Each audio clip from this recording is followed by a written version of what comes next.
So, welcome everyone to this new webinar. This is the second to last webinar of the season.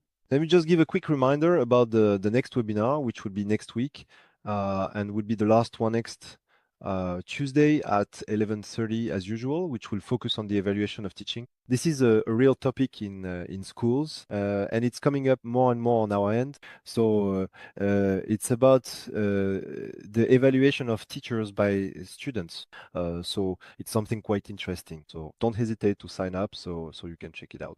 And today we're going to talk about co-evaluation. So I'm going to explain a little bit about what it is. We look at different ways to approach this evaluation system, as well as the interest and benefits of this teaching method.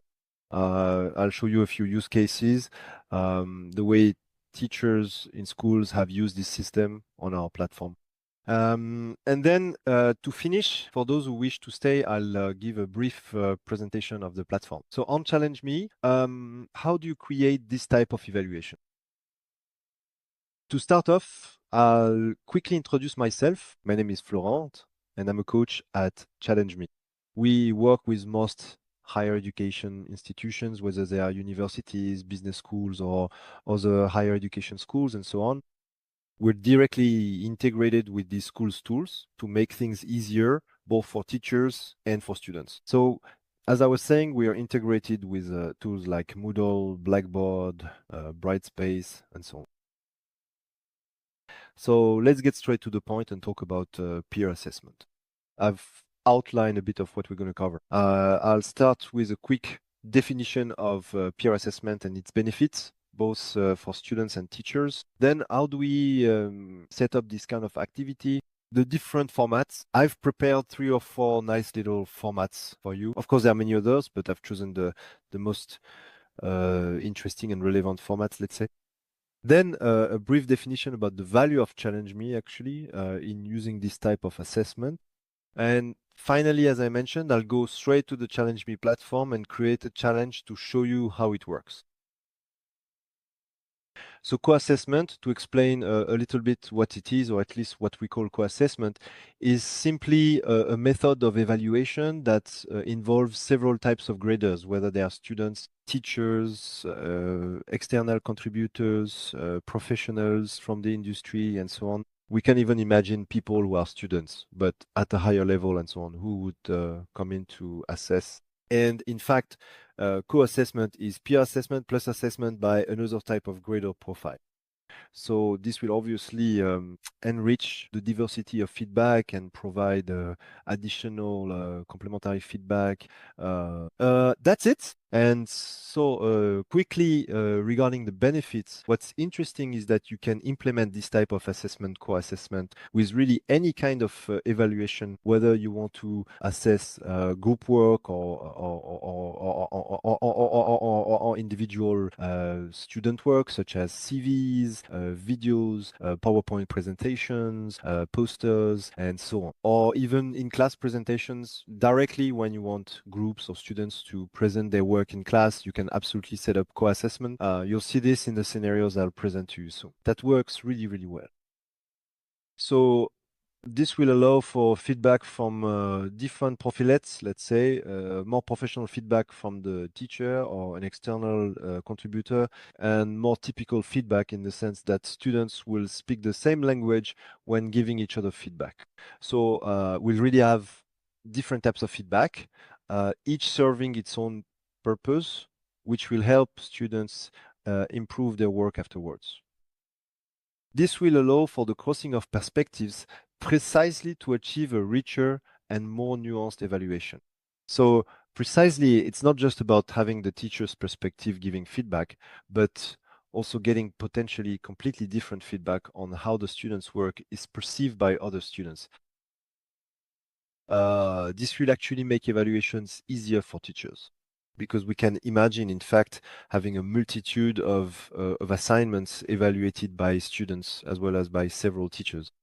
So that way, at the very least, we can diversify the methods and in addition, directly reduce the teacher's workload, because they won't have to assess the entire cohort as they usually do. Instead, the work could be evaluated by several profiles, students, other teachers, and so on. So it's quite interesting, and it also allows for the exchange of feedback because students will come to receive feedback, and we know that once they've received feedback, they tend to discuss with their classmates about how they felt, what feedback they got, and even sometimes come to talk with the teacher to ask for a bit more detail about the feedback they've received, and so on. So it encourages interaction. It will also allow you to refine the grading a bit. As I was saying, if we have several types of graders, the grading will be as fair as possible. It's not just one person, one teacher who will be evaluating. Having several types of graders, you see, will result in a more nuanced grade. And this whole co-evaluation methodology will, above all, preserve the benefits of peer assessment. So the benefits of peer assessment include strengthening critical thinking, making learners more responsible, saving time for the teacher, and so on. So those are some of the benefits. There are quite a few others as well. We'll see through the scenarios, everything that this approach can bring, but those are the main benefits of this type of pedagogy, which is co-evaluation.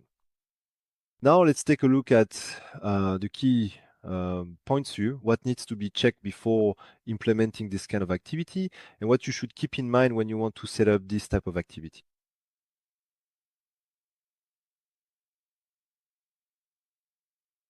Excuse me, I have a bit of a frog in my throat, so I might cough from time to time. I'm sorry about that. So just a little bit about these key points, about the things to keep an eye on, the points to check. You'll need to plan the periods for submitting assignments. So when the students will have to turn in their work or present it, but especially when you will set the evaluation periods. So there will be evaluation periods for students to assess each other, meaning for peer assessment, but also evaluation periods for teachers, external instructors, and so on. And you can absolutely separate the evaluation dates. So you can imagine having a fairly short window for peer assessment. Let's imagine that I have to submit an assignment, and then as a student, I have to assess my classmates. And for example, I might have 2 or 3 days to evaluate my peers. Well, for the teacher, we can set a much longer period for them to come and evaluate the students' work. So you'll need to think about that. At what point do I want students to assess each other? And at what point do I want teachers to be able to assess the students? Do they have a similar time frame? Do they have a much longer period and so on? So you'll see when I show you maybe later on the platform, if you stick around, how we can manage that. And that can be really convenient. We know that teachers have a lot on their plate, so we can certainly allow more time for teachers. But there you go. It's something we can start thinking about right from the design stage, let's say, of the activity. Next, a key point, the criteria grid. The criteria grid, as I wrote, can be shared. So both teachers and students will use the same criteria grid for evaluation. So at least in this case, it's clear everyone uses the same grid. Or we can have a completely different criteria grid for students and for teachers. In fact, we might prepare a somewhat standard, fairly simple beginner level criteria grid for the students and something a bit more complex and detailed for the teacher to use for evaluation. And this has an impact on the next point, which is the definition of the weighting between teacher and student evaluations. So if we define slightly more detailed criteria, we might give more weight to the teacher in the teacher's evaluation, in the calculation of the grade, and so on. So that's something to think about whether you really want a common criteria grid or different ones, depending on the type of evaluator. As for defining the weighting of the evaluations, that's something we'll always encounter. Do we go for a 50-50 split? So do the student and the teacher have the same weight in the evaluation, in the calculation of the grade that is given, or do we give a bit more weight usually to the teacher compared to the students? There you go, because if we just want it to be a bit of practice in giving feedback, etc., well, we can assign a very low weight to the student, like 10% of the grade. That way, it still counts. Their grade still matters. They really have they know that their grade, or rather their feedback, counted in the evaluation they gave, so it makes it a bit more interesting for them. And on the other hand, we can assign a fairly significant weight to the teacher's evaluation. So that's something that needs to be defined a bit in advance, because actually these are things that you will need to communicate to the students ahead of time to tell them, well, you're going to have to do a peer evaluation. The teacher will also evaluate, and here's how the grade will be calculated, etc. So it's good to prepare this in advance so you can communicate it. And so in this idea of communicating with the students, you'll also need to share that famous criteria grid and explain the criteria grid to the students. The idea isn't to just throw them into it like that. Like, all right, you've completed an assignment and now you have to evaluate it. It's better to prepare them for an evaluation. Not all of them are necessarily used to this exercise, especially in the first years. So the idea is we strongly recommend sharing and explaining the criteria grid. If there happens to be a double set of criterion for students and one for teachers, why not explain both grids to them and the differences between them, why students will have to evaluate based on certain criteria and why teachers use other criteria, etc. So really share all this information with the students. It's quite important. You will also be able to define display options. Now, this is something that we don't necessarily think about when launching this type of activity. But actually, it's important, what am I going to allow to be seen? What will students be able to access during the results phase? So do we allow them to see the feedback they've received from their peers? Do we allow them to see the grades they've received from their peers? Do we allow them to see only the feedback and grades from the instructor? Do we allow them to see only the grades they've received from the instructor and the feedback from their peers? In short, you can mix all this information to define exactly what you want to display to your students.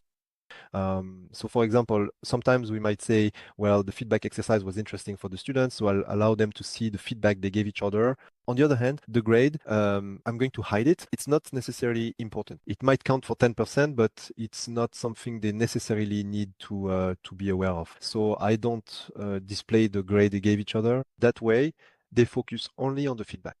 And on the other hand, for the evaluations given by the teacher, in that case, we say, well, here I want them to be able to see the teacher's grade, the teacher's feedback, so they can improve, and so on.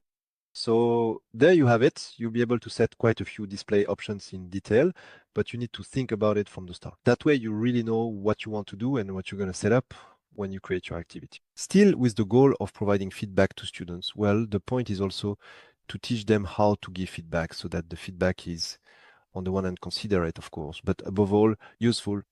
We see a bit too often feedback like very good work. So that's great. It's nice to hear, but it's not necessarily very useful. So the idea really is to train the students a bit. We provide guides for this, so don't hesitate to contact us, to talk with us, because we have quite a few little guides on the subject. It's a question that comes up often. So we have guides on this topic that you can use as they are, or modify before distributing them to your students. You can either hold a session where you take some time with your students to explain how to give good feedback, or you can simply hand out the resources we have directly to them.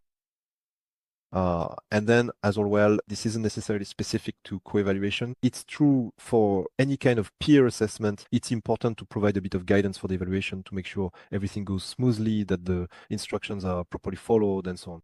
But that's really just common sense. I suppose everyone does that. You don't just let students evaluate each other without keeping an eye on what's happening and making sure everything is going well. So those are basically the key points for this type of evaluation. Now I'm going to present to you several different scenarios, from the most classic, let's say, to the most complex. You'll see that the last scenario is quite interesting, a bit more complicated, but you'll get to see everything that can be done with it. So as I was saying, the most classic scenario is basically the one I described earlier. When I gave the definition of evaluation of co-evaluation, the students submit an assignment and are then simply evaluated by different types of graders. So we can imagine something very straightforward. The students submit their work in the first step, and then the students will evaluate each other, meaning they will assess their peers' work. And in the second phase, the evaluations will be carried out by the teachers. And at the end, the results are displayed by specifying what we want to show to the students. So there you have it. I won't go back over the benefits because that's pretty much everything we've already discussed. It will provide varied feedback and so on. What can be interesting about the results phase is having properly managed these weightings, because you can handle this entire weighting system on the Challenge Me platform, which will make managing and calculating the final scores much easier and more direct. you won't necessarily have to use an Excel file to say, okay, I gave this grade to this student, the students gave each other these grades, so that makes this final grade. The system takes care of everything. We have a whole weighting system that can be set up, which I'll show you in a moment. So it makes managing the calculation of grades a bit easier. So that's the classic format. You can see that in a slightly grayed out area, I've added a phase. It's entirely possible to add as many evaluation phases as you want, including as many types of evaluators as you like. And why do we create different separate evaluation phases? Well, it's so that we can, for example, have different evaluation dates, different criteria, and so on. So having really distinct evaluation phases allows us to manage, as you'll see on the platform, a whole range of parameters separately. So that's the somewhat classic format, right? Straightforward. There's also the classic format, but in terms of in-class presentations, actually, in this case, it's the students who will come up either in groups or individually to present their work at the board, so to speak, directly. And here we're going to use peer assessment to help keep the students' attention. That's an issue that comes up, which is related to in-class presentations. The group that's presenting delivers their work, their presentation, and the audience, well, they tend to do their own thing. They are not necessarily very interested in the other group's presentations, and as a result, they lose track a bit and start doing something else. With peer assessment, we're going to help maintain attention during this type of evaluation. So they will have to assess their classmates, the groups that are presenting. But at the same time or afterwards, the teacher can also come onto the platform to evaluate the group that's presenting. So here we're going to use a bit of, well, attention. We're going to use peer assessment to keep the class focused during the presentation. As I mentioned earlier, we can always keep their assessments to factor into the final grade so that their evaluations count. But we can also decide, well, no, their grade doesn't count at all. It's just an exercise to keep everyone attentive and possibly also to give feedback to the group that's presenting. But the main goal is to keep the attention of the participants who aren't presenting. And the teacher will come in to assess, providing the grade that will be given to the group that's presenting. So here we're really going to use the benefits of peer assessment and the benefits of teacher assessment for two completely different objectives for this type of work to be presented. Let's take a look at another use case that might be interesting. So here you'll see that it's completely different. We're going to ask the teacher to do something really different from what they're used to doing.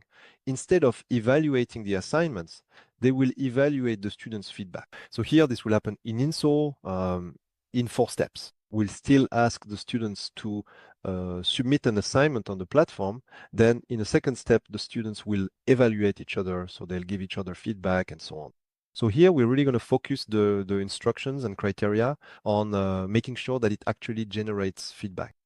So we are really going to prepare the students to give high quality feedback, and the teacher, their goal will be to evaluate the students' feedback. They won't be evaluating the students' work at all. They'll really be evaluating the feedback given by the students.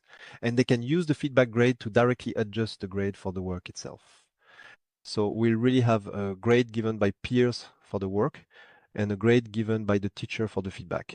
So we'll have 2 grades, and we'll be able to adjust the weighting to say, well, you got 15 out of 20 on your work, but the feedback you gave wasn't very high quality. You didn't really engage in the feedback evaluation phase.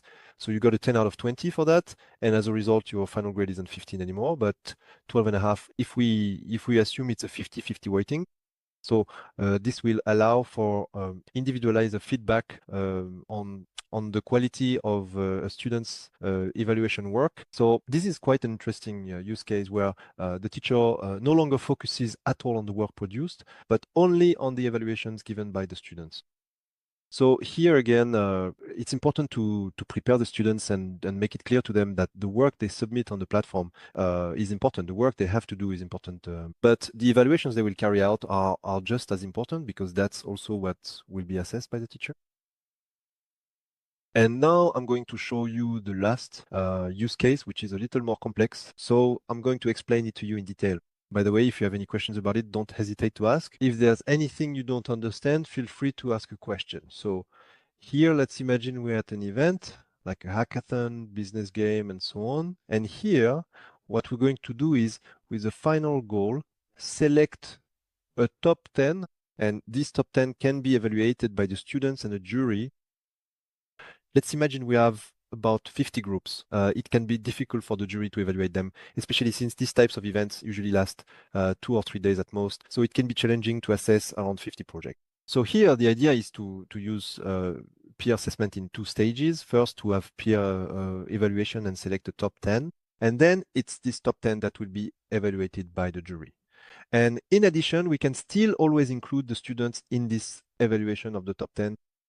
So to represent the first part of this stage, up here we have the submission of work done by the groups. Then the groups, or rather the students individually, would come and evaluate the other projects.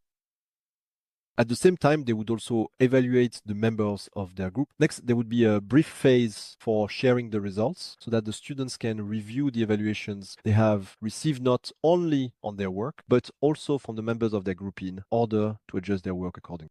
There would be a second round of submitting work, either on a different topic or on the same one, using the feedback to produce a second version of the worker version that is a bit more advanced, a bit more complete, incorporating all the feedback that has been received. So generally, these are done over very short periods, like half days, etc. So we can imagine a first phase taking place over half a day, and the second phase of submitting work happening during the second half day. And at that point, they will come and submit this improved version of their work. They would get more feedback on their work, and they would also evaluate the work of the other groups again. And finally, each student, each group will receive the results from all these evaluations, and automatically, a top 10 will be selected based on the grades given throughout this first round. And once we have the top 10, we would move them into a new phase so that they can be evaluated by the students. So if we have 50 groups, then each student from these 50 groups would, for example, evaluate a pitch. Let's imagine that it's a pitch being presented in this final stage. So each person from each group in the top 10 would come and present their work. And then all the evaluable students would be able to evaluate these pitches, and the jury would also come to evaluate this top 10 directly. So in the end, there would be a final presentation with the results, and we could have not just a top 10, but a top 3 that would have been evaluated by both the students and the final jury. And with the weighting, we'll be able to give more importance to the jury without completely disregarding the evaluations done by the students. So for this type of event, actually, it can be interesting to set up because, as I was saying, we'll have iterative evaluation. So first version, I get feedback. I provide an improved second version. I also receive feedback from my group members, which will improve the group dynamic. If there are things that didn't go very well, I'll be able to share them with my teammates to improve everything. So the group works better. So that's, is really the benefit of peer assessment. It gets students a bit more involved in selecting the best work. They'll really feel like every vote, in quotation marks, counts because it will determine the top 10. We can have criteria, as I was saying, that are shared either among the jury during the final phase or between the jury and the students' common criteria directly, again, always to get the students a bit more involved so that they really feel like they're participating in this event just as much as the jury. And that really does save a lot of time for the jury when selecting the top 10. So it's not by the jury, but it's for the jury. So it would be a pre-selection by peers and a final evaluation by the jury. And that allows the jury to focus only on the best entries and not spend an enormous amount of time evaluating every single submission. That doesn't prevent them from going to check the other entries on the platform. There's no issue with that, but at least the top 10 is defined by the students, and that, let's say, makes the jury's job a bit easier. So really, it combines the benefits of peer evaluation with the advantages of assessment by more expert profiles. Quickly, why use Chinimi for this type of evaluation? So I've already mentioned it a little. For everything related to criteria, etc., we have predefined templates. We have collections of criteria tailored to very specific use cases and so on, which you'll be able to use directly. So that avoids reinventing the wheel and lets you use our templates in just 3 clicks. If needed, you also have the option to export all of this in Excel format. You have all the results on the platform, but if you want to view them offline, let's say, you can absolutely export everything in Excel format. So there is support available to assist you. There are several of us, let's say, coaches to help guide you through this type of evaluation. As I mentioned as well, we have guides that can be provided whether for teachers or for students, covering the pedagogical aspect, how to give good feedback, and so on. Regarding the value of peer assessment, we have plenty of guides to support you with that. The system sends automatic reminders, which is really useful because it saves the teacher from having to check whether each person has participated or needs to be reminded. So the platform takes care of everything. It frees up a bit of your time. The calculation and weighting of the grade is extremely important in co-assessment. As I mentioned, you'll be able to define the weight you want to assign to each evaluation, and the system handles all the calculations for you. You also have the option to activate a little AI assistant for the participants, so to help students give good feedback, for example, or to provide a summary of the results for the students and a bit for the guides as well. As I mentioned, there are quite a few educational resources available. There you go. I've covered pretty much everything. Well, there you have it. I've just about used up the half hour. I'm going to go onto the platform to show you what it looks like. I think it'll take me about 5 or 10 minutes for those who want to stay. If you have any questions, don't hesitate to ask. This is really more of an interactive session where I'll show you a bit of how things look on the platform, but please feel free to ask any questions. I'd be happy to answer them as we go. I'm going to switch and share my screen now.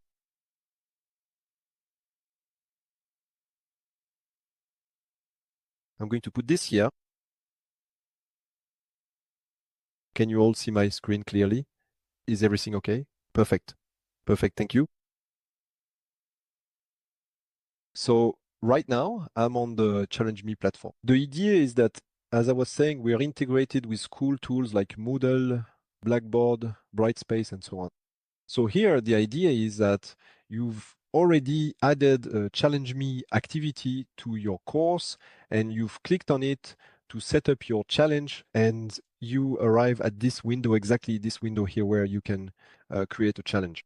So we offer different challenge templates. For now, there are only 5 because this is the test platform that I'm showing you here. All the new templates and so on will be available very soon. So you can select a template or start from scratch without using a template. And really, you will build your challenge brick by brick, starting from zero. I recommend choosing a template because generally there is always a template that will match what you want to do. Even if you need to make some changes, generally speaking, there should be a template that fits. So for our session today, what we're interested in is this template, having students and teachers evaluate assignments. We can quickly see that it consists here of a submission phase by default, 2 evaluation phases here, and a results phase. We can also add additional evaluation phases if we want to include more types of reviewers. So I'm going to select this template and click on Create. And now I'll see the different steps for creating my challenge right here. So here I am at the first step, general information. I'll be able to give my challenge a title and write a brief summary of it. So this summary will also be sent to the students by email when the challenge begins. So it's a good idea here to explain to them a bit about everything they'll need to do in this challenge. There you go. These are the 2 standard pieces of information we're asking for, the title and the summary. Next is the planning step. This is where I'll be able to, I mentioned phases earlier, so this is where I'll be able to arrange my famous phases. So by default in my template, I have a submission phase, a student evaluation phase, a teacher evaluation phase, and a results phase. And I'll be able to click on each phase here to set the dates and enable or disable notifications. So by default, they are enabled here. I'll be able to set the dates for my peer evaluation and for my teacher evaluation. So as you can see, as I mentioned, they're separated, which means I can give teachers much more time to evaluate compared to the students. So this way I can arrange my phases however I want with the dates I choose. If I want to involve a new type of grader, no problem. I can click here on add a phase. There are different types of phases. What we're interested in here is the evaluation of assignments or in-class presentations. And I'm going to click here. I'll be asked 2 or 3 quick questions about what I want to evaluate here. So I want to evaluate the assignments that have been submitted, on which date I'll set my dates and then create it. And here I have my new assignment evaluation phase, which could be done by, I don't know, external contributors from the professional world. So there you go. This way I can add as many phases as I want to my challenge to include as many types of graders as I wish. Next, for each of these phases, we'll be able to add instructions. So here I'm in the assignment submission phase, as you can see, and I'm going to add the instructions, basically what the students need to do at this stage. Then move on to the next step, which is the evaluation of the assignments by the students. We provide default instructions, but you can absolutely add your own or adjust the default instructions if needed. You can also add instructions for the teachers if you wish. We haven't provided any by default. We assume that the teacher doesn't need instructions. They know what they have to do. It's the same for the result phase. You can also add these aren't really instructions. We called it the final word, sort of, with a guide that tells them how to interpret and receive feedback. But if you want, you can absolutely modify these instructions. And since I added a new phase here, if I want, I can also add my own instructions. So now I've done the planning, I've set up the instructions. Let's go take a look at the participants. So in the next step, I'll be able to manage my participants. So which groups here will be submitting their work? I'll be able to register them individually or as a team if they're in groups. I click here. As I was saying, we are automatically connected with your course tools, well, with your courses and therefore the tools. Let me do that again. We are automatically connected with the school tool, so automatically with your course, and you'll be able to retrieve the list of groups and participants from your course automatically will be registered here. So once the list is registered, you can check only the groups you want or the participants you want to enroll. And you can do this for each phase. So here I'm going to register the groups that need to submit their work. Here I'll be able to register individually, for example, the students who need to evaluate. Here, I'll be able to register the teachers who need to evaluate. And in my last phase, perhaps possibly some external contributors who will also come to evaluate. So that covers the entire participant section. Next, we'll have the well-known evaluation criteria phase. So here I have three evaluation phases, the peer evaluation phase, the teacher evaluation phase, and my new work evaluation phase that I created earlier. And in each of these phases, I'll be able to add my well-known evaluation criteria. So as I mentioned, they can be shared, we can create and use the same rubric 3 times. If I create my rubric here for the students, I can absolutely reuse exactly the same criteria from a previous phase. So if I click here, I'll see all the criteria I've already created in a previous phase. I can also create entirely new criteria, use ChallengeMe's predefined criteria, or use a collection of criteria. So a collection of criteria is a PACA, a set of 5 or 6 criteria already created by ChallengeMe, which is really tailored to a specific use case. That way, I can manage my criteria independently for each phase. And finally, I'm going to set a few options for each of these phases. So for a submission phase, I can define what type of work I want students to submit on the platform. By default, they can submit any type of work, but if I want, I can restrict it to certain file formats and so on. So I'm going to set that up here. I can also have options for the student evaluation phase. Do I want the evaluated work to be anonymous or not? So by default, it's anonymous, but I can remove the anonymity. I can also remove the anonymity, and in this case, it will be more useful for teachers.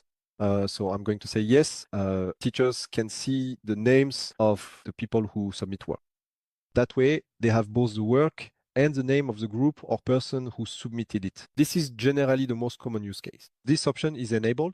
There you go. And I can manage the options for each phase like this, as well as the options for the results phase. I mentioned this earlier. What do I want to hide or make visible to students? Do I want them to be able to see their grade, the feedback they've received, the breakdown of the grades, etc.?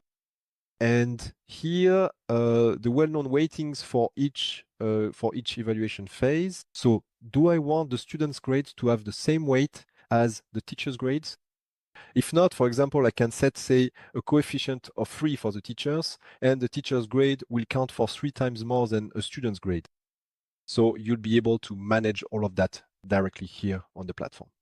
Let's move on to the evaluators. So how will the students be evaluated? Right here, directly. So by default, you can simply set the number of assignments that each student has to evaluate. You don't need to specify this person must evaluate that group. If you want it to be automatic, you can just set the number of assignments to evaluate here.